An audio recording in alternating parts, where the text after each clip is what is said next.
Namaskar, Vanakkam, Namaskaram, Sat Sri Akal, Namaskar. Namasté le cinéma.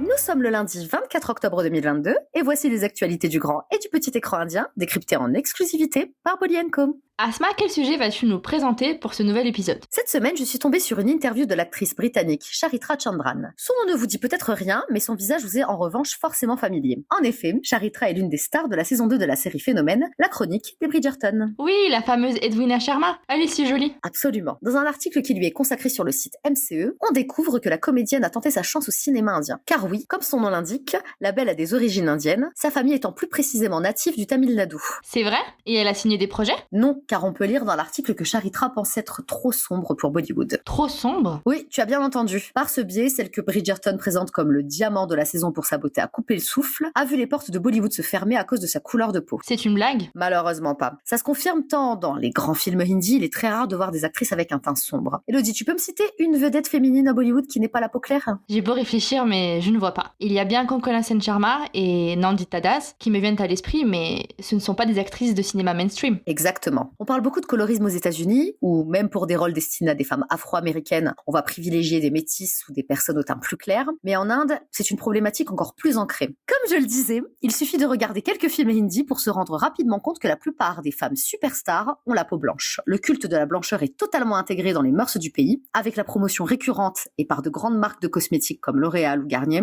de crèmes blanchissantes. Notre rédactrice Fatima Zahra avait consacré un article très intéressant à ce sujet complexe dans le 11e numéro de notre magazine. Du coup, il n'est pas étonnant d'entendre Charitra parler du fait que le cinéma hindi ne soit selon elle pas encore prêt pour une actrice comme elle. Et vu son potentiel, c'est clairement du gâchis. Carrément. En tout cas, Charitra s'engage désormais à promouvoir toutes les formes de beauté et à pleinement embrasser son teint hâlé, tout comme sa partenaire dans la série, Simone Ashley. Il faut franchement que Bollywood change son fusil d'épaule. Il n'y a qu'à regarder les actrices majeures du cinéma dravidien pour se rendre compte que la couleur de la peau n'est pas un problème. On vous renvoie d'ailleurs à un récent reportage de Télématin qui revient sur le déclin de l'industrie bollywoodienne au profit de ses cousins du Sud. Un sujet qui ne nous apprend pas grand-chose, si vous voulez mon avis. Il ne dit effectivement rien qu'on n'ait pas déjà souligné dans ce podcast ou dans nos articles. Elodie, qu'est-ce que je peux aller voir au cinéma en ce moment? 2 nouvelles sorties sont à signaler cette semaine chez Nighted Film. On retrouve d'abord l'acteur tamoul Karthi dans Sardar, sorti en salle le vendredi 21 octobre dernier. Depuis la même date, vous pouvez également découvrir Prince, un film romantique tamoul avec la vedette Shiva Karthikeya dans le rôle titre. Toujours chez Nighted Films,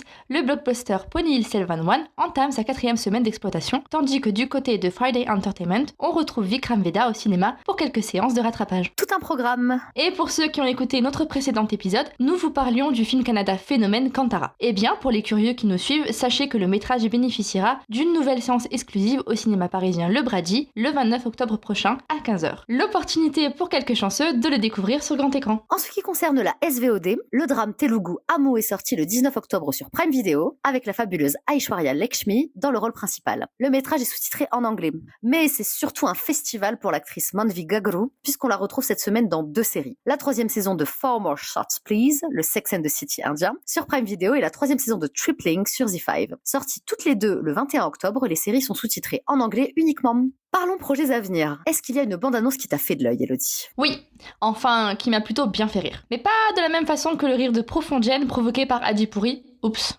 Adipoloche. Là, j'ai envie de parler de Bedia, le nouveau film de l'hyperactive Varun Dhawan. Alors, je l'ai vu aussi et je dois t'avouer que je suis un peu confuse. Arrête-moi si je me trompe, mais ça parle vraiment d'un gars qui s'est fait mordre les fesses par un loup-garou.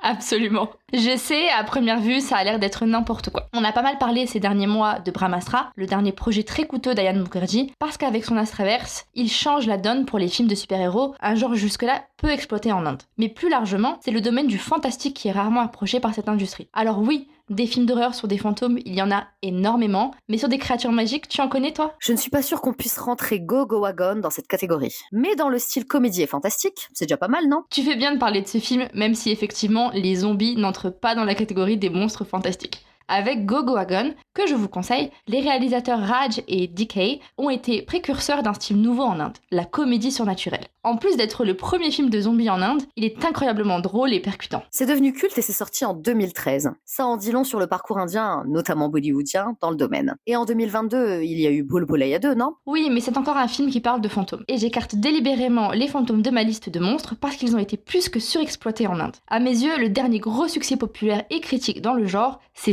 Stri, sorti en 2018. Ce qui fonctionne très bien, c'est qu'on a le droit à une histoire basée sur une légende urbaine de la région du Karnataka. Et en prime, on a une sorcière. Et tu sais quoi ? Les réalisateurs de Go Goa Gone ont écrit Stri et Amar Koshi, qui a réalisé l'œuvre, est également derrière Bedia. Oh, mais c'est vrai qu'avec ce film, le producteur Dinesh Vijan avait lancé son univers de la comédie d'horreur. Mais on ne va pas revenir sur le dispensable Rohi, sorti en 2021 avec Rajkumar Rao et Janvi Kapoor. Tu savais que Rohi et Bedia sont tous les deux considérés comme des spin-offs de Stri ? Absolument pas. Ce qui veut dire qu'à l'avenir, les personnages des 3 différents films pourraient se croiser dans de futurs projets. D'autant que le préquel de Stri est prévu pour l'année prochaine. Il s'agit de Munja avec Shraddha Kapoor, Tara Sutaria et Vicky Kaushal. Aussi, Stri 2 a été annoncé pour plus tard. Franchement, quelle utilité.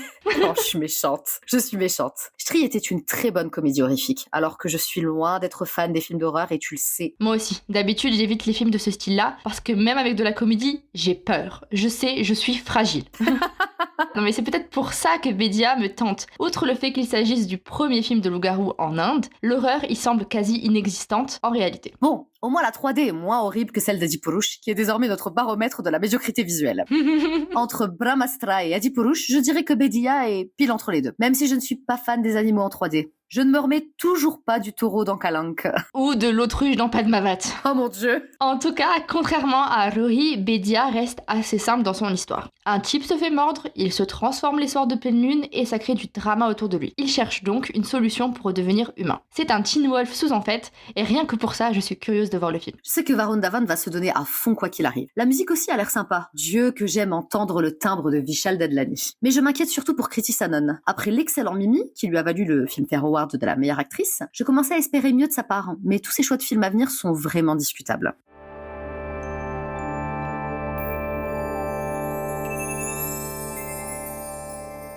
Et c'est tout pour aujourd'hui, merci de nous avoir écoutés. C'est sur la mélodie de Barbad du film Helmet que l'on se quitte. L'occasion pour moi de vous rappeler que son interprète, Goldboy, est pressenti pour le Bollywood Award du meilleur chanteur. Les votes sont d'ailleurs ouverts et pour les 2 prochaines semaines, vous pouvez sélectionner vos favoris dans les multiples catégories.